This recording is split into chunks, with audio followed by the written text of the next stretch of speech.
Si John Garrity ay umuwi upang panoorin ang pagdaan ng isang papadaang interstellar comet na may palayaw na Clark, kasama ang kanyang pamilya at mga kapitbahay. Pero bago yun ay pumunta muna sila ng kanyang anak sa supermarket upang mamili. Habang nasa supermarket, nakatanggap si John ng isang otomatikong mensahe mula sa Department of Homeland Security o DHS na nagsasabing siya at ang kanyang pamilya ay napili para sa emergency sheltering. Dahil dito, nagmadali siyang umuwi sa kanilang bahay at habang pauwi siya ay nakakita siya ng maraming mga eroplano at mga sasakyan ng mga sundalo na dumaan. Pagdating niya sa kanilang bahay ay nakita niyang nandun na ang kanilang mga kapitbahay para sa kanilang panonood ng comet sa TV. Sinabi niya sa kanyang asawa na nakatanggap siya ng message pero sinabi nito na baka drill lang yun. Sinabi niyang hindi daw ito drill dahil sinabi nito ang pangalan niya at pati na rin ang kanyang pamilya na napili daw sila para sa emergency shelter pero binaliwala ito ng kanyang asawa. Ang kanilang mga kapitbahay ay walang kaalam-alam sa paparating na panganib na dala ng comet kung kaya't hindi sila nagpapanik at panay lang ang papuri at sabi na maganda daw ang comet habang kumakain ng popcorn. Hindi sinabi ng gobyerno na ang comet ay maaaring maging sanhi ng pagka-wipe out ng buong sangkatauhan. Habang sila ay nanonood nakarinig sila ng maingay na tunog kaya lumabas si John at nakita niyang maraming mga ibon ang dumaan at bigla na lang siyang tumilapon dahil sa impact ng pagdating ng comet. Dali-dali siyang pumasok sa loob ng bahay nila at doon nakita nilang ibinalita ang impact ng comet na malaking pinsala dahil ang laki daw nito ay isang football stadium at may shockwave na 1,500 miles. Habang sila ay nanonood, tumunog ang alarm at may tumawag kay John na nakita naman ng kanilang kapitbahay dahil nag-appear ito sa kanilang TV screen. Nagtaka naman ang kanilang mga kapitbahay kung bakit wala silang natanggap na tawag kaya naman nagsipag-uwian ang mga ito para alamin. Sina John naman ay naghanda para sa kanilang pagpunta sa emergency shelter dahil may 21 hours lang sila para makapunta sa airport. Nang papaalis na sila hinarang sila ng kanilang kapitbahay at sinabing tumawag sila para i-update kung totoo bang may emergency shelter. Ang isa naman nilang kapitbahay ay nagpupumilit na isama nila ang anak nitong babae pero hindi nila ito isinama dahil hindi din naman ito papapasukin doon sa airport dahil hindi ito kasama sa mga napili. Habang papunta doon, nakita nilang nagkakagulo ang mga tao at nagpapanikboying. Ibinabalita na rin sa radyo ang tungkol sa emergency shelter at tinitingnan na kung bakit hindi lahat napili para evacuate. Dahil sa dami ng taong gustong pumunta sa airport. Na-traffic sila at dahil malilate na sila ay napagpasyahan nilang lumabas na lamang at maglakad papunta doon. Pero hindi nila napansing nahulog pala ang insulin ng kanilang anak. Doon, nagkakagulo na ang mga tao at pilit gustong pumasok pero hindi sila makapasok dahil hindi sila napili. Sila John ay pinapasok ng sundalo at binigyan sila ng wristbands dahil kung wala sila noon ay hindi sila makakapasok. Chinek sila at sinabihang dahil puno na ang mga eroplano ay kailangan lamang nilang magdala ng mga importanteng gamit.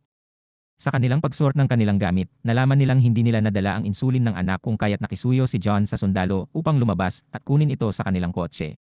Dahil nalaman ng mga sundalo na may sakit ang anak nila. Sila ay na-disqualify at hindi pinasakay ng eroplano. Sinamahan si Allison at anak nila palabas ng base para doon maghintay kay John. Nang makabalik si John ay sumakay siya ng eroplano, ngunit mabilis na tumalon ng mapagtantong naiwan sina Allison at Nathan. Sa paglabas ni John sa base, nakasalubong niya ang mga natatarantang mga tao na nagpupumilit pumasok. Sinira ng mga ito ang ilang evacuation planes at narinig ang mga putok ng baril at nag-apoy ang ilang planes dahil sa natapon na jet fuel. Pagbalik sa kotse, nakahanap si John ng note mula kay Allison na nagsasabing pupunta sila ni Nathan sa bahay ng kanyang ama sa Lexington, Kentucky. Sina Allison naman ay pumunta sa isang mall para maghanap ng insulin para sa kanilang anak at doon ay nagipit sila sa mga nagrarayot na mga tao. Pagkatapos makakuha ng mga medical supplies, sumakay sina Allison at Nathan sa kanilang nakilalang mag-asawa na sina Ralph at Judy Vento para lamang kidnapin ni Ralph si Nathan para magamit siya ang mga wristband para makasakay sa isang flight. Samantala, si John naman ay nakasakay sa isang truck na puno ng mga tao na patungo sa Canada pagkatapos pumayag ang driver na ihatid siya sa Lexington. Ang isang kapwa pasahero na nagngangalang Colin ay nagsabi sa kanya na ang truck ay patungo sa Osgoode, Ontario, kung saan ang mga pribadong eroplano ay lumilipad patungong Greenland na pinaniniwalaan na ang lugar ng evacuation ng militar. Sinubukan ng isa pang lalaki na nakawin ang wristband ni John na naging sanhi ng pag-crash ng truck na ikinamatay ni Colin at si John ay napilitang patayin ang isa pang lalaki bilang pagtatanggol sa sarili. Samantala, sa Air Force Base naman, tinangka ng mga Ventos na magpanggap bilang mga magulang ni Nathan, ngunit naaresto nang matuklasan ng mga sundalo na hindi nila anak si Nathan. Sina Allison at Nathan ay muling nagkita sa isang malapit na kampo ng Federal Emergency Management Agency, FEMA. Kinaumagahan, nalaman ni John na ang pinakamalaking fragment ng comet ay tatama sa humigit kumulang 24 na oras. Nagnakaw ng kotse, narating ni John ang bahay ng kanyang biyenan, ang bahay ni Dale, at hindi nagtagal ay dumating sina Nathan at Allison. Nalaman ng pamilya ang tungkol sa isang complex ng mga underground na bunker malapit sa Pitufik Space Base sa Greenland na nagpapatunay na doon ipinapadala ang mga evacuees. Ang pamilya ay may sapat lamang na oras upang maabot ang Osgood, kaya nagpasya sina John at Allison na pumunta habang pinili ni Dale na manatili at binigay sa kanila ang kanyang truck. Pagdating sa upstate New York, umuulan na ng tunaw na mga fragments ng comet, kaya naman napilitan silang sumilong sa ilalim ng underpass bago magpatuloy sa Canada. Habang patuloy na sumusulong sa Osgood, nalaman ng pamilya sa radyo na ang pinakamalaking fragment ni Clarke, na 9 milya, 14 na kilometro ang lapad, ay tatama sa kanlurang Europa at mapapawi ito.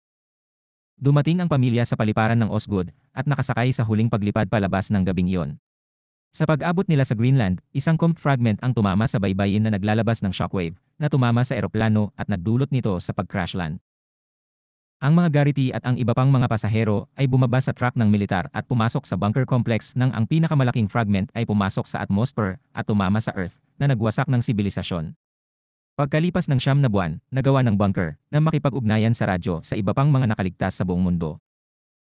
Ang mga Garrity at iba pang naninirahan ay lumabas sa bunker nang dumating ang mga ulat na sa wakas ay lumilinaw na ang kapaligiran na nagbibigay ng pagkakataon sa mga nakaligtas na ibalik ang dating pamumuhay bago ang pagwipe sa sanlibutan ng komet. Maraming salamat sa panonood. Kung gusto mo ang ganitong mga video, ay i-like at share ang video na ito, at i-follow mo na rin ang aming page, at i-click ang notification bell para palagi kang updated sa aming mga bagong post. Hanggang sa susunod ulit na video, paalam.